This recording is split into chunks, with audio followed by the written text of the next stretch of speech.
BJP जयंतियों की श्रृंखला में भिवानी में दक्ष प्रजापति जयंती का आयोजन करने जा रही है। यह समारोह सरकारी स्तर पर 13 जुलाई को भिवानी में मनाया जाएगा।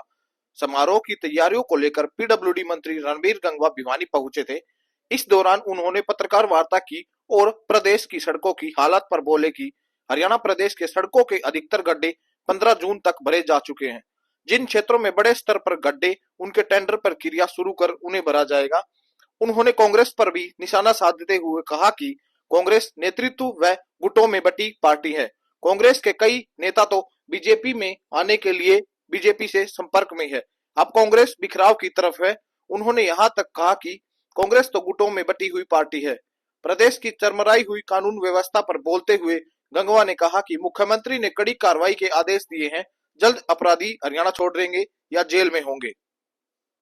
अभी हमने हाल ही में जिस तरीके से कबीर जयंती सिरसा के अंदर करने का काम किया, भगत धन्ना जाट की जयंती हमने उचाना में मनाने का काम किया, भगवान परशुराम जी की जयंती हमने रोहतक के अंदर मनाने का काम किया, महर्षि कश्यप की जयंती इंद्री के अंदर मनाने का काम किया, महर्षि वाल्मीकि की जयंती, महर्षि रविदास जी की जयंती, यानी सभी महापुरुषों की जयंतियां जो है वो सरकारी स्तर पे मनाई जाती है। इसी कड़ी के अंदर 13 जुलाई को दक्ष प्रजापति जी की जयंती जो है वो भिवानी के अंदर मनाई जाएगी, जिसमें मुख्य अतिथि आदरणीय नायब सैनी जी होंगे और स्टेट के अनेक मंत्रीगण, विधायकगण उसके अंदर हिस्सा लेंगे। और इसी के निमंत्रण के लिए आज भिवानी के अंदर आया हूं। और जिस तरीके से आप देख रहे हैं कि बैठक के लिए केवल कार्यकर्ताओं को बुलाया गया था कि उनके ड्यूटियां लगाने के लिए कि ज्यादा से ज्यादा लोगों को वो प्रचार करने का काम करें, तो जिस तरीके से बहुत ही जोश लोगों के अंदर है। और मैं समझता हूं कि पूरे प्रदेश भर से उस दिन भिवानी के अंदर हजारों की संख्या में आकर के माननीय मुख्यमंत्री महोदय का स्वागत भी करेंगे, इस बात के लिए कि उन्होंने एक नई परंपरा चलाने का काम किया है कि सभी जो जातियों के महापुरुष है उनकी जयंतियां सरकारी स्तर पर मनाने का काम किया है। तो इसी के लिए आज विशेष तौर से भिवानी के अंदर करने के लिए समझता हूँ कि कुछ मांगने की जरूरत नहीं है।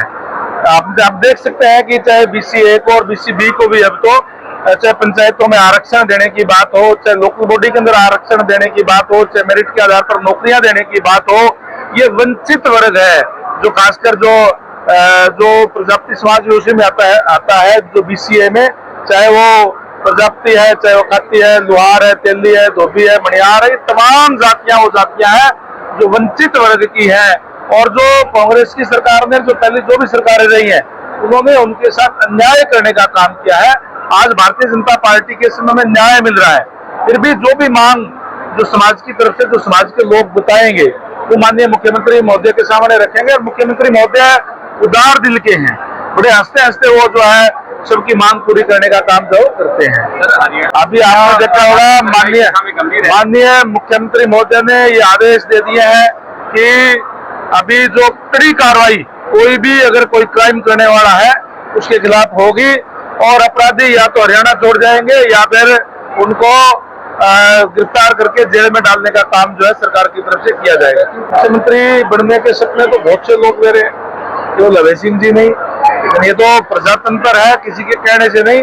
प्रजातंत्र के अंदर लोग फैसला करते हैं कि कौन मुख्यमंत्री हो, और लोगों ने यह फैसला कर दिया कि नायब सैनी जी इस प्रदेश के मुख्यमंत्री हर लोगों के बनाए हुए हैं।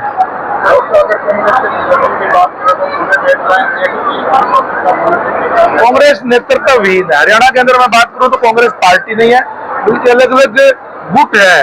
कोई शैलजा जी का है, कोई हुड्डा जी का है, कोई और है रणदीप जी का है, तो आपस में उनकी कोई समानता नहीं है। इसलिए कांग्रेस बिखराव की तरफ है। कांग्रेस निरंतर दिनों दिन और गर्त में जा रही है। आज कांग्रेस के भी दूसरी पार्टियों के भी लोग आज भारतीय जनता पार्टी के अंदर आना चाहते हैं और इसलिए आज आदरणीय बड़ौनी जी हमारे अध्यक्ष हैं, निश्चित तौर पे उनसे संपर्क साधा होगा।